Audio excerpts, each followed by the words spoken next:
So good day, good morning, good afternoon, good evening. Welcome to everybody, and thank you for joining.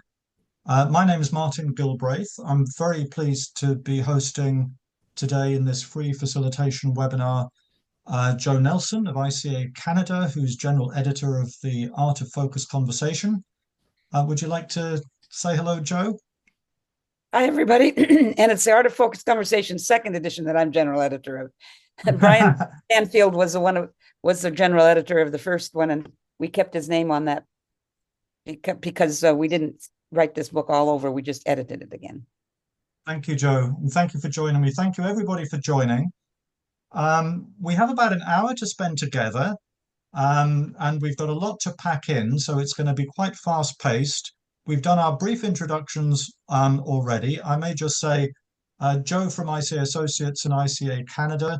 I'm from ICA UK. We're both facilitators with ICA, the Institute of Cultural Affairs, specializing in ICA's technology of participation or top facilitation. And you'll be hearing a lot more about that during this session.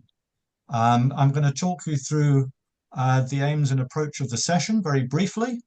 It is a very participatory session, so please don't relax and expect to sit back and listen. I mean, do sit back and listen, but expect to participate as well. And as you're listening to this bit, feel free to participate by sharing your introductions in the chat. So it's a 60-minute session. We're going to offer you an experiential introduction to ICA's top focus conversation method. That's one of the foundational methods of ICA's technology of participation. So we're going to use the method to facilitate you in a conversation, to give you an opportunity to connect, share, and learn with each other from your own experience of conversations that you found challenging. Following that, I'll invite Jo to share some insights from the book about the method and her own experience of using it. And we'll do our best to make sure there's good time at the end for some questions and discussion about the method or the book or anything else that you'd like to raise. Without any further ado, we'd love to know a little bit more about you.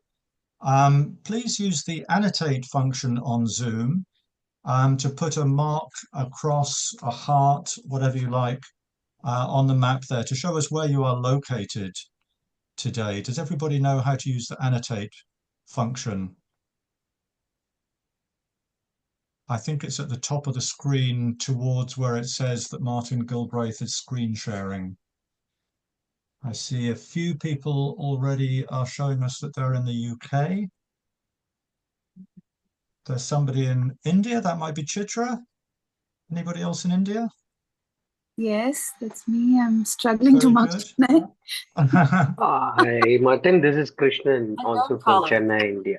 Welcome, Krishnan.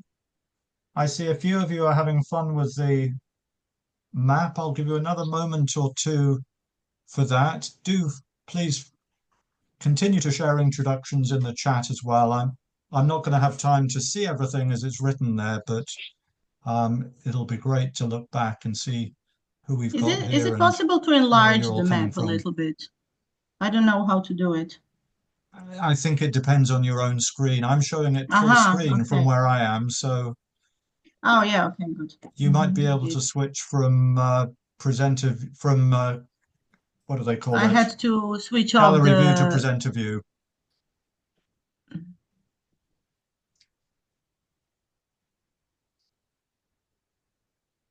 That's all we have time for the map, but we'd also like to invite you to respond to a brief poll. Let me see if I can relaunch this. We're curious to know how familiar are you with the ICA Top Focus Conversation method and also with the book, the first edition of it, which has been in print for 20 odd years, I think. And the second edition of the book, which was published this year. Please take a moment to share how familiar you are with that. You may have to scroll down to get the third question. You may have to scroll down to get the third question, and I shall have to scroll down to show you the answers. It looks like quite a few of you are familiar with the method and the book. More familiarity with the method.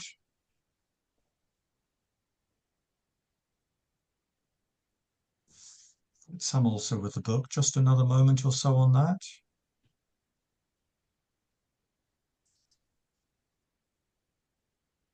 Okay, thank you very much. I'm going to end the poll and share the results. I hope you can all see the responses there. So quite a range of familiarity with the method, a few very familiar and a few not familiar at all, and everything in between. Less familiarity with the book, but a few people familiar with, some very familiar with the first edition, and a few somewhat familiar with the second. So that's valuable to know. Thank you very much. So we're going to lead you in a conversation to demonstrate the focused conversation method. We'd like to invite you to share a little bit of your own experience about conversations that you've found challenging. I'm going to ask you 4 questions. We're going to start in the chat. I'm going to ask you the second question to talk to each other in breakout groups, and then we'll share a few insights from that back in plenary before we close the conversation and move on to hear about the book. The first conversation I'd like to invite you to respond to in the chat is to give us an example of one conversation that you led or took part in that you found challenging in some way. I'm going to type the question in the chat as a reminder, but please go ahead and share in the chat an example of a conversation that you led or took part in that you found challenging in some way. We'll give you a moment or two to think about that and respond. And I'll be preparing breakout groups while you do that.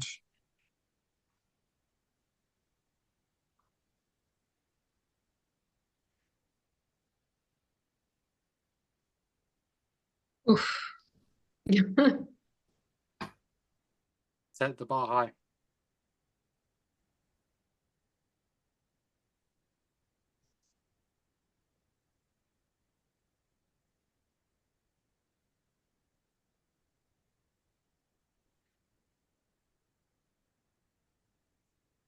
So, Joe, what do you notice with me in the chat?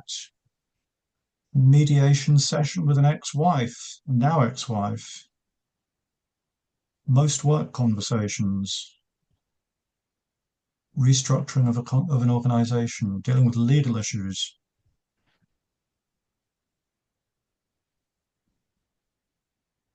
And many more.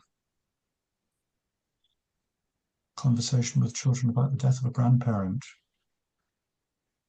Performance appraisal. Yeah.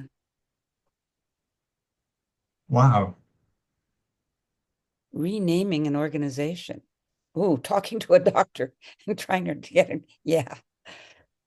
We have considerable experience between us of challenging conversations, clearly. Reconciliation with an ex-colleague after 2 years of hardened disagreement. Whoa. Challenging conversations. Yeah, they're everywhere. People who are toxic and passive aggressive. Are you guys preparing us for Christmas? I hope I'm preparing you to learn something from your experience by chatting in breakout and then bringing some insights back to plenary for us. Thank you for sharing those examples. What we'd like you to do now is to go into breakouts, hopefully about 3 people per breakout. It's going to be quite a short breakout, no more than 5 minutes. But we'd like you, as best you can in those few minutes, to share something of your experience in those challenging conversations. Share short stories of the challenges that you experienced in those conversations. So I've randomly assigned you to breakouts. It should be 3 or 4 people, I think. So try to make sure everybody has a chance to speak for at least a minute or two. And we look forward to hearing from you when you get back.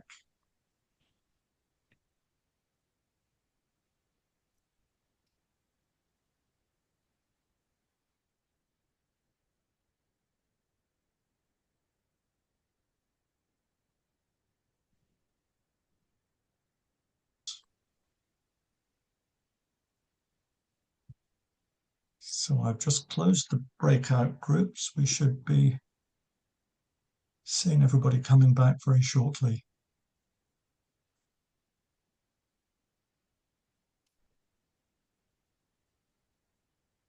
Thanks for your introduction there, Shruti. That's not a very good one, but Welcome back, everybody. I hope you had enough time for something of a conversation there in your 2s and 3s and 4s. How was that? How did you find the conversation? Please use the reactions at the bottom of the screen to show us a thumbs up or a whatever else it is that you need to show us. Quite a few thumbs up. That's good to see. Thank you. Who would like to share with us something of the stories that you shared? Something that you shared with your colleagues in your breakout, or if you have permission to share it, something that you heard from another. From here on, we'd love to hear some of your voices, so please do raise your hand to speak. Gemma, yes, please go ahead. Thank you. Something interesting in our room was that 2 of our conversations were not single conversations. They were, okay, the first incident and then follow-ups or a series of conversations. And actually the third person has an upcoming conversation as well based on a previous issue. So I think that's, I suppose, interesting from a facilitation point of view of sometimes recognizing it's not just a one-off, there may be ripple effects. Thank you. Thank you. Very good. Anybody else who'd like to share something of the stories that you shared in breakouts?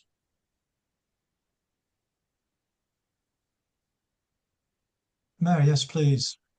Yeah, I think just something that I think came through in the conversation about the different experiences we shared, but I thought was interesting was something around hierarchy, I think, and perceived seniority, and how to have focused conversations when there are those kind of power dynamics. Like, some people like founders or senior people in an organization and that kind of thing, which I thought was quite interesting. Anyone else? Yeah. Doug? Was that you? I was just saying, yes, I agree. Okay. Thank you. Anyone else like to share something of your experience of challenging conversations? Yes, Sarah, thank you. I think what was interesting in our group, and I really enjoyed connecting actually, was the fact that although our conversations have been different, there was a similarity in that the frustration came from not being heard. And even though it'd been prepared for potentially in the moment, not being able to communicate in a way that you felt heard or things felt fair is where the frustration stemmed from. So it was quite interesting. There's that commonality. Thank you. Anyone else? One last contribution? Chitra, yes? Yeah, so I think we ran out of time. We couldn't all hear each other's, challenges. But I can connect with the previous 2 themes. One was the power dynamics. The challenge that I had shared was about how the parent wants the child to learn something, the child is just not interested, and I'm in the dynamics because I'm trying to teach the kid. And the kid, I can sense what the kid is going through. I try to empathize with the child, but I'm also kind of wondering how the parent could learn. But in the process, in the conversation between the group itself, I could see Hassan was kind of connecting with it and offering, did you try this, did you try that? And Candice trying to also respond to it. And we kind of got a sense that we only have 2 minutes left, so you're like, okay, let's jump on to the next one. And Candice had something that I would have loved to hear more about, and Hassan never got to speak about story. And so I think I found even Candice had a theme around power and hierarchy, where 2 junior colleagues are not seeing eye to eye, and Candice had the role of breaking the ice with questions and conversations, and I don't know how it would have turned out. What happened? We ran out of time. Thank you. I saw Vikram had his hand raised for a moment. Would you like to speak, Vikram? Yes. So we were talking about all the conversation. I was thinking the outcome of the conversation. I was thinking, how can that be compartmentalized? I was thinking the outcome of a conversation should be an acknowledgement, taking up of ownership, action, response. Yeah, I was thinking the end result that we want out of a conversation is those things. Those are things that I observed between all three of us. We were looking for a proper response, proper ownership, proper empathy. So yeah, something Thank that you. just Chitra said. Yeah. Thank you. So as you think of those stories and examples that you shared in breakouts, and think of any other experiences of your own as well, what can we learn from our experience? What can be done to make conversations more focused, more intentional, more inclusive or productive?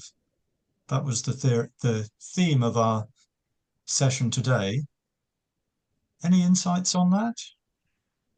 Take a moment to think and feel free to type in the chat or raise your hand. No problem. Welcome, Patricia.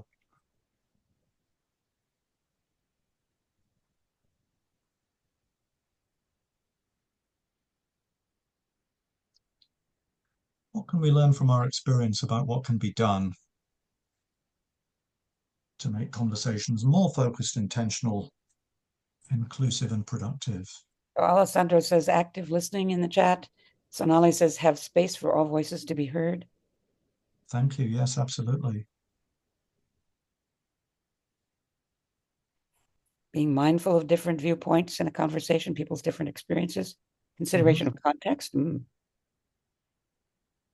Stop thinking about ourselves and making a personal impression. Great. Oh, there's so many of them. I can't keep up with them. This is great. Wow, it's coming thick and fast, isn't it? Do please keep the ideas coming. Find the root of the problem.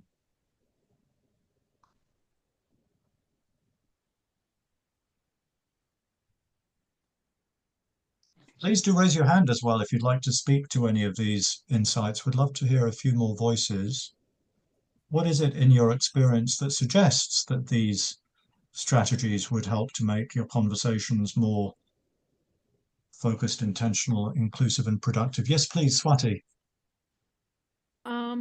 It's not always possible, but I think keeping a written record of the conversation has really helped me to go back to it while responding and be less emotional and more evidence-based, give a more evidence-based response to what the other people are saying.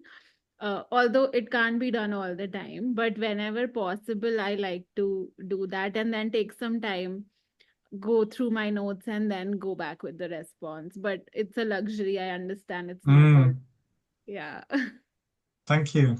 Thank you. Dan, please go ahead. Oh, yeah. I tend to approach this by treating it like a design, like trying to structure something and design a way through it to try and perhaps anticipate the things that might block or trip us up. There might be somebody in the participant group that we know is going to be disruptive or that likes the sound of their own voice, and lean into that. Like, how do we give them an opportunity at the beginning to say what they need to say so we can, quieten them down for the rest of it, or that kind of thing? How do we make sure we don't get derailed by something because we've got a plan B, C, and D? And I think that's helped me and my team out a lot when we sort of plan for this branching path. So that however we get to the end of the interaction, we arrive there with some sort of structure. Thank you. Thank you. Yes, very good. Who else would like to speak either to what they wrote in the chat or perhaps what you've read in the chat? What insights do you draw from the chat, from what Doug you've had read? his hand up for a while. Sorry, who is that? Doug has? Yeah, he did. Please, Doug, go ahead. Thanks, Joe. Oh, no, I was just giving a thumbs up to what the Oh, okay. previous speaker All right. said. Thank you. Anybody else? I'm afraid I've not kept up with all these rare insights in the chat. I'm dying to read them afterwards, but who has read something in the chat that has spoken to you?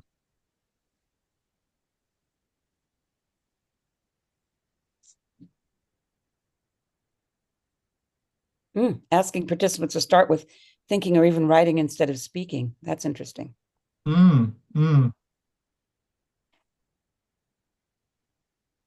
Demonstrating an open facilitative approach to what other people are saying, more intentional about the structure and frame. One thing I've observed is the form in which the organization is, the conversation is organized, in a sense, how are people seated, or how is the modality working, because that can also embody subtle perception of power, or being egregious or whatever. So, the way one uses space itself. Thank you, Chitra.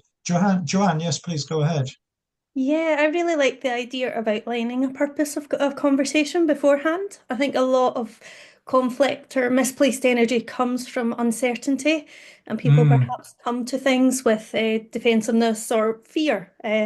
But there's a lot of nice stuff in there about finding neutral spaces, common grounds. But I really love that idea of, as well, defining the sort of purpose of a conversation and helping people understand why you want to have it.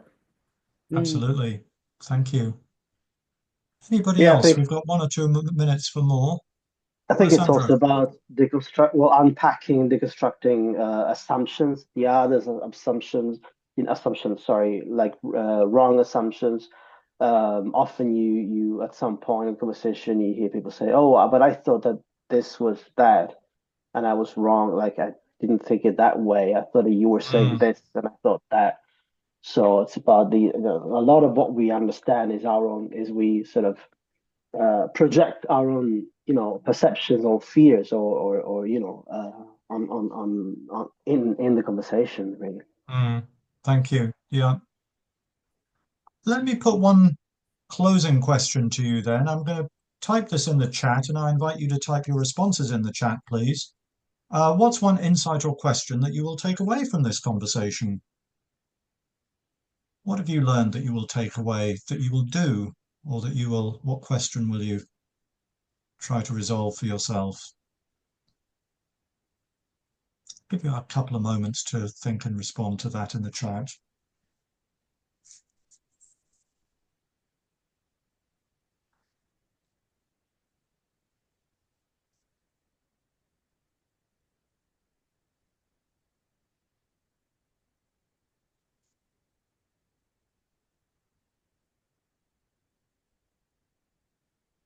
Shruti, I'm actually not asking you to raise your hand now. I'm asking you to type in the chat.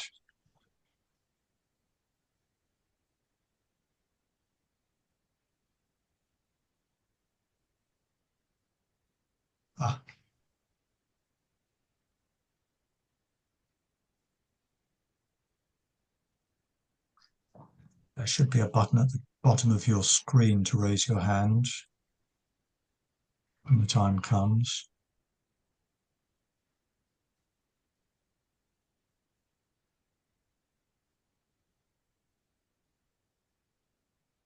Being clear at the purpose, that certainly resonates with me. And being aware of the strong emotion attached from all sides. Being mindful of power, absolutely.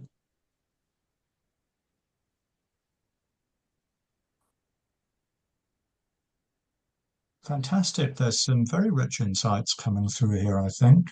I shall be capturing all of these in documentation of the session for you, which I'll be sharing with all of you afterwards. Feel free to capture for yourselves, though, by saving the chat before you leave. We've got just a couple more minutes to close out this conversation. If anybody would like to raise their hand and say something about what they will take away in terms of insights or questions. Would anybody like to do that?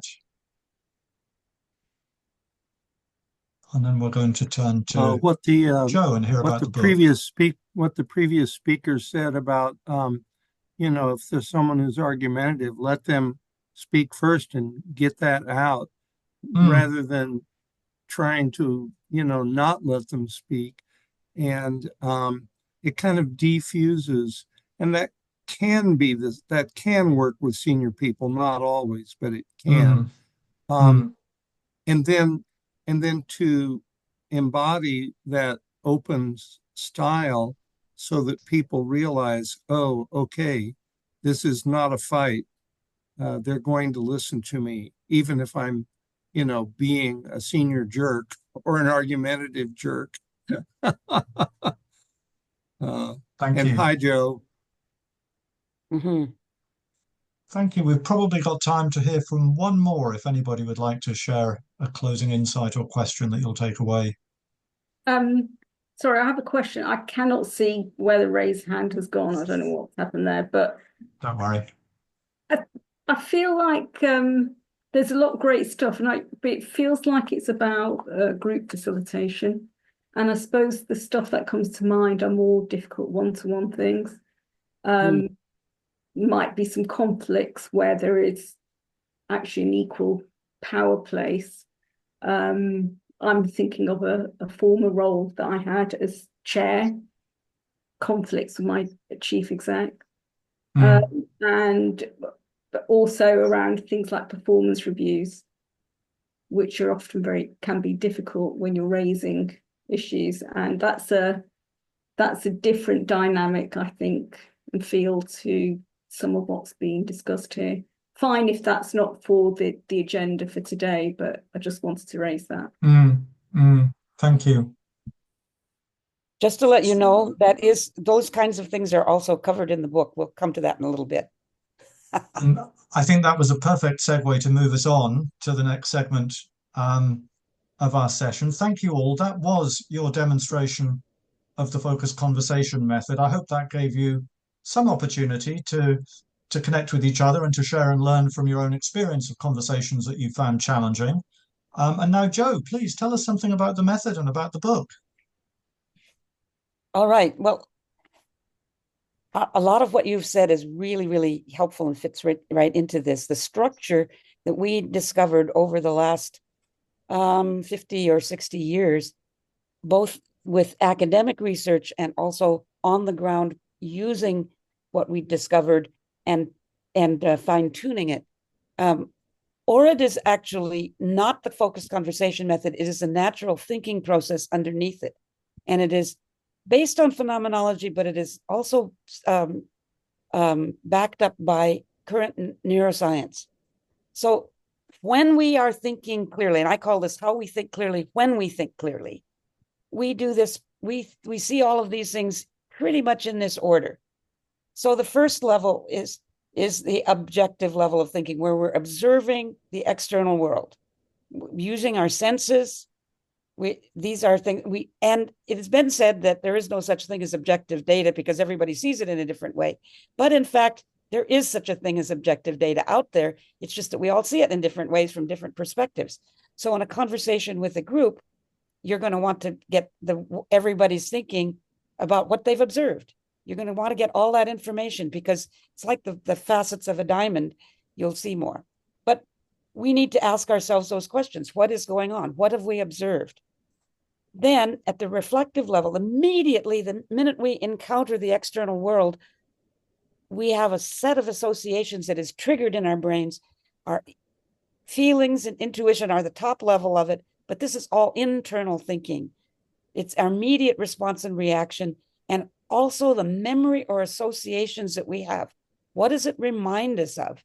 And our bodies react very quickly at the objective level. And this is bringing this to consciousness and awareness. And this is, I'll come to how this is really helpful with the group and the conversation method, but it is also helpful for us as individuals to be aware and conscious of our associations with what is going on in the world outside of us. Once we are clear of that, then the next level of thinking has to do with the interpretive level. Implications, meaning, significance, value, story, all the why things. These are kind of under the surface. It's exploring the interpretation, the meaning of something. Once we have the external data and internal data information that gives us all of that rich information that we need to make wise interpretations. And then once you've got that, then there's the decisional level of thinking, which has to do with, sometimes it's just the summary of what we've as one insider questions, that kind of thing that we've come to, I mean. But it also has to do with future resolve, next steps, what we're going to do, what's the product, the application. Now, that thinking process is translated into a way of guiding people to think clearly.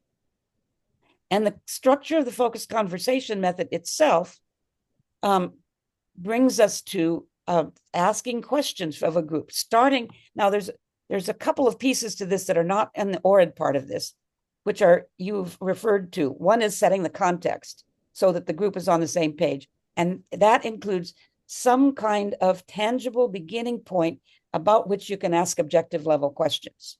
So it might be a shared event, it might be a video, it might be a news article, it might be, what happened today during the day, just some kind of tangible beginning point that everyone can answer objective level questions about. And also, when you're preparing one, you want to have, what is the aim of this conversation? Two different kinds of aims. One is, what does the group need to have at the end of this? What's the product, the decision, or the product of the conversation?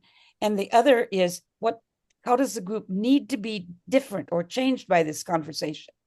And those two work together. If the group is really upset at the end, they're probably not going to be committed to the decision that they made. But they may need to be committed and excited about the future, in which case that will work with what your rational aim is, or the product that you need. So you can share those. I don't often share the experiential or aim with the group, but I often share the objective one at the context. I say, by the end of this conversation, we need to have X. That is what this conversation is about. So then you design the questions that ask objective level questions, sensory impressions, information, observable data about that tangible beginning point. And then personal reactions. And this is where you get the argumentative people too. You ask, what does it remind you of? Where have you experienced something like this before? What is triggered by this? By these facts, by this, what's going on? And this is where you start to involve people and begin to listen to their inner wisdom that has not had a chance so often to be expressed. The two of those things then allow you to ask questions about meaning and values, significance, purpose, and implications that are building on both what people observe outside of themselves and all that inner wisdom that has often not been tapped before. And so you get a deeper understanding of what's really going on. And then finally, then you bring it to close with a decisional level, either resolution, or the summary, or the decision, or the action, the next steps, the future, so forth. And then finally a closing that's something like, thank you very much, or who will document this, or where are we, sometimes the next steps is actually a closing question with names on it. It's a good idea. But the conversation method then the focused conversation method is based on a natural human thinking process. I call it how we think clearly when we think clearly. When we don't think clearly, we bounce around among all these things and confuse ourselves. And often in a group, people are on different levels. So this allows the whole group to progress gently and smoothly. It's not like a river with dams in it. This is not steps. This is like a weir where the water you can see the water goes over something and you can see the shift in level, but it's gentle and it moves, it flows from one to the next. You can actually put all 4 levels in each level, but we won't go that far today.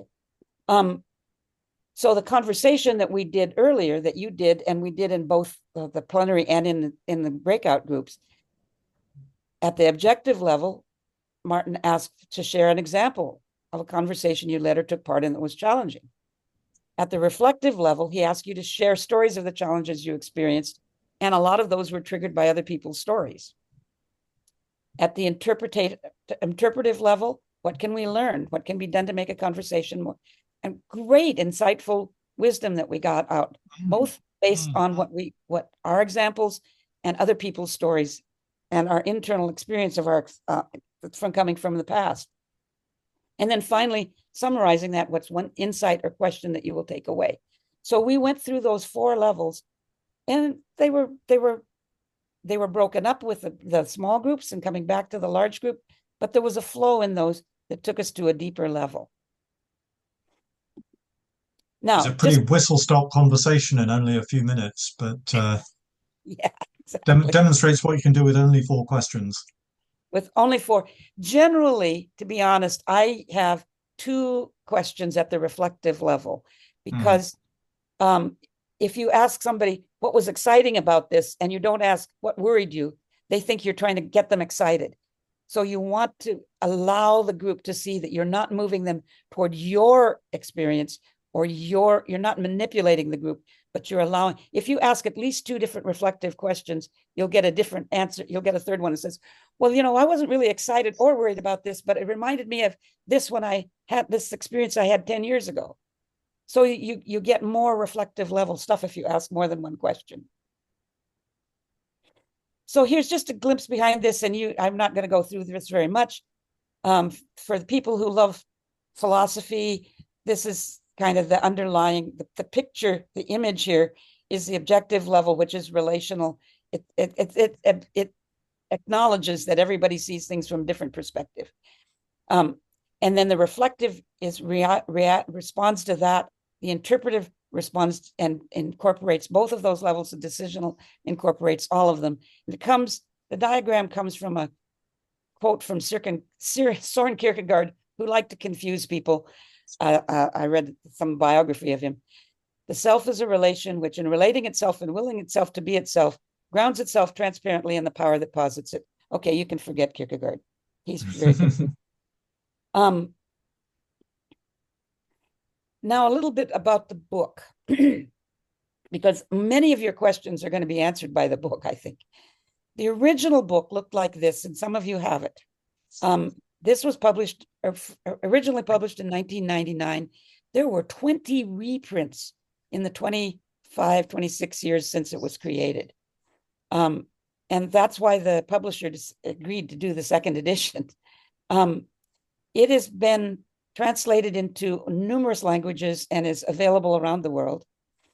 ICA Canada went ahead to publish other things based on other top methods. The workshop book, transformational strategy, but also getting to the bottom of top, which is a kind of a funny name, but it gets to the bottom of what's underneath top method. So if you want to know what the underlying premises and thinking were, this is not, the focused conversation method was not somebody's, brilliant intuitive idea. There's a lot of research that went into this. And the getting to the bottom of top talks about phenomenology and what that means, and also has chapters on applying it in everyday life.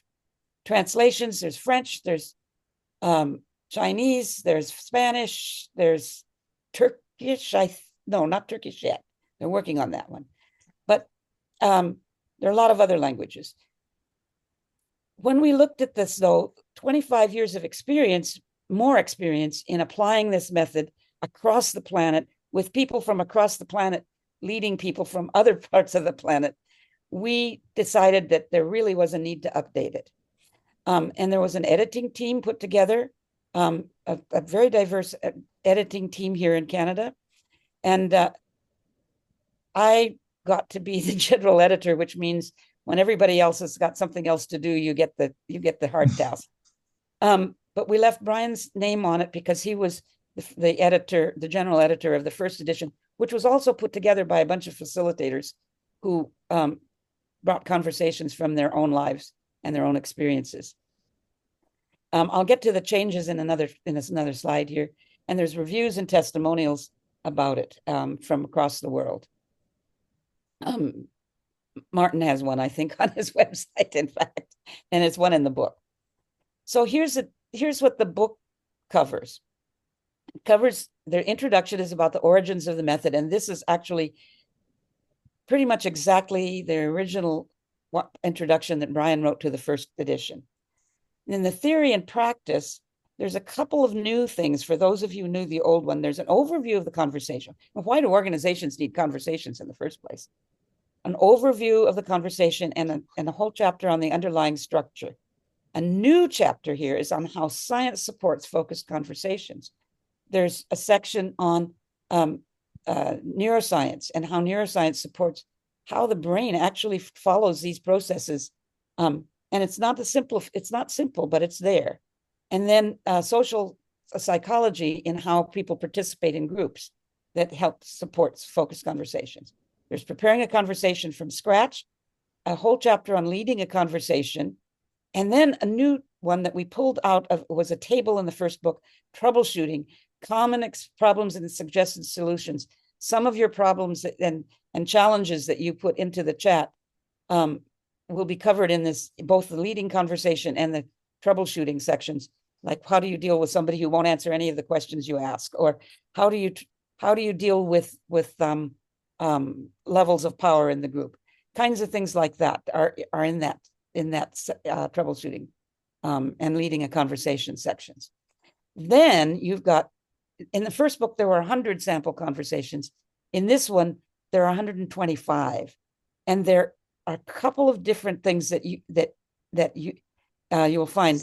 For example, in the coaching and mentoring, there's some sections, there's some sample conversations on dealing one-on-one with a new employee, or helping someone review their behavior, or things like that. Or thinking through your own, if you're a manager, thinking through how you are going to respond to somebody's behavior. And then there's a whole section on supporting diversity and belonging, both at the level of individual conversation on, and I can never get the words out on this one, but it's a bias, unconscious bias. And these are based on people's own experiences of what worked when they, to debrief their own experience. There are not a lot, but there are a number of one-on-one conversations in these sample conversations, and also conversations within yourself to give you guidance on how to deal with something. Resolving conflict, that's a whole new section that was not in the first book, and both conflict, deep embedded conflict, and also simple conflict. Then there's a couple that have to do with personal and connecting work and life.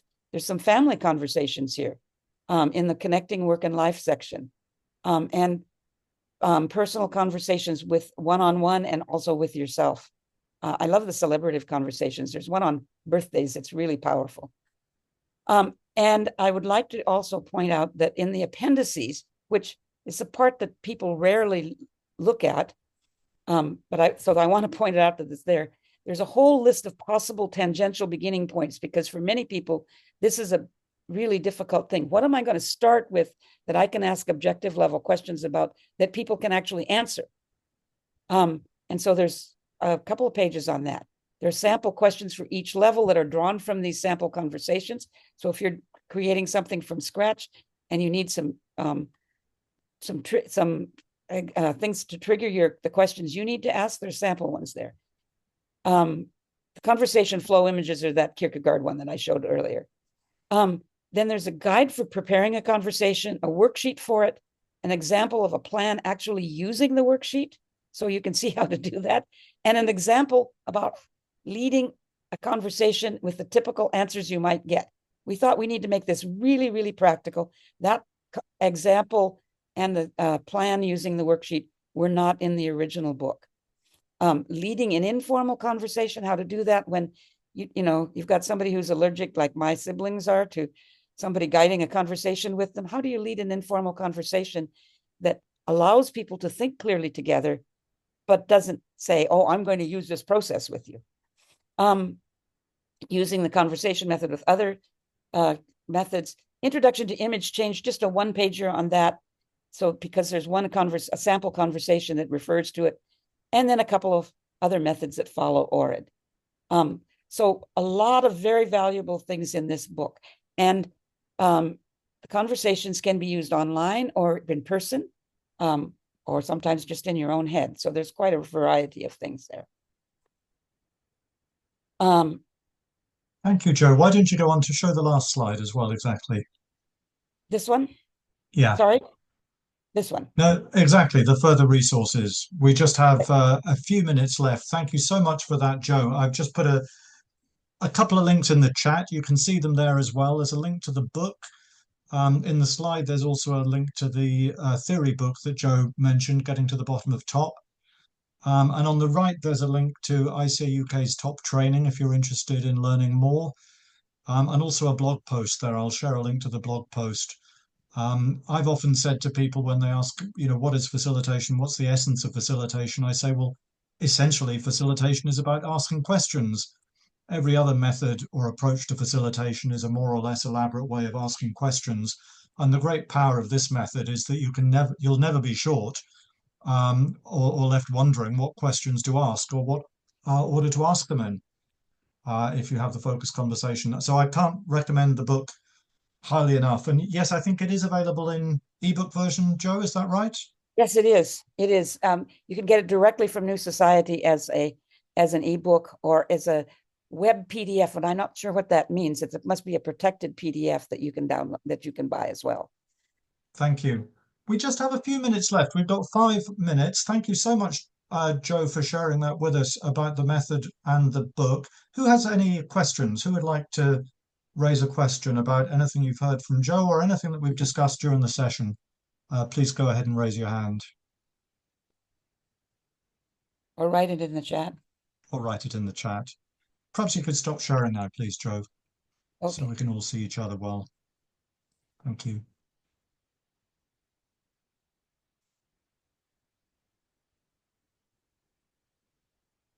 Quite a few of you said at the beginning in response to the poll that you had some familiarity with the method or the book. I'm wondering, what have you learned? Have you learned anything new? I saw Chizu said she was delighted to know what was in the new edition of the book. The previous edition was a pretty heavy book. This one is even heavier. And you know what? It's 350 lighter, pages. So it stays open too. It's right. It's easy to use. Any questions or reflections? I did want to I say one more thing about somebody was talking about dealing with children and wanting them to learn something and having answers as the parent as well that you wanted to get across. I think those are two different things. You can make a presentation using ORID. Here's what I've observed. Here's what my reaction was. Here's what I think the meaning or implications of this are, and this is what I want you to do. Or you can have a conversation where the child or the other person, that doesn't necessarily child, reflects, but those need to be open-ended questions. If you ask closed-ended questions that have answers that you already know are the right answers, people are not going to participate because they don't want to be manipulated.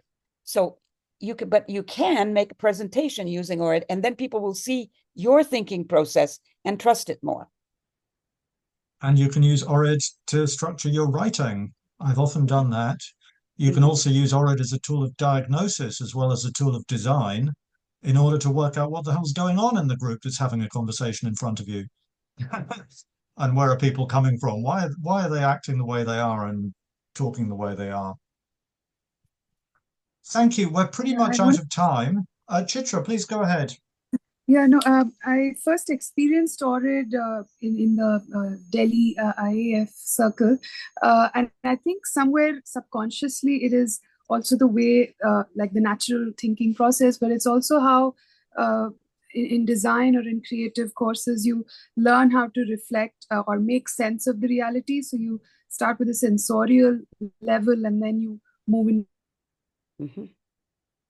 into deeper meaning making levels, and then it reaches a decision. So yeah, I do see a parallel there, and I relate to what you're saying, that it is scientific. It's also phenomenological in the sense that it's probably also similar to how one of the yoga schools also refers to, like you move from there. Yeah. Yes. Thank you. Many Very traditions. briefly, Yeah. very briefly, Vikram, please. Yeah, I'm currently looking for a job. So I was thinking how this audit technique can fall in place and how the authentic conversation can come out of it. I was thinking about that. Thank you. Thank you. Cool. Well, you can model an open facilitative style in your interview. And if they hire you, then if they make you an offer, then you know that's a place you want to go to. And if they don't, then you might know that's not a place you want to go to. Yeah, thank you. Thank you for making it clear. That's quite an eye opener. One of my sayings is that and I've told this to a lot of leaders in companies and schools and other places, if you ask people for their wisdom and you really listen, they think you're wise. Now, the other thing is, if you ask people for their wisdom and you really listen, you get more wise. True. Indeed. And with that pearl of wisdom, it is time to close. Thank you so much, everybody, for coming. I hope you found it valuable. I will be sharing the slides and the recording with your own outputs by email to everybody who registered in the next few days. Thank you so much, Joe, first of all, for producing the new edition of the book and making it available for the world, but also for being here to share something of it with us today. Thank you all. Goodbye for now.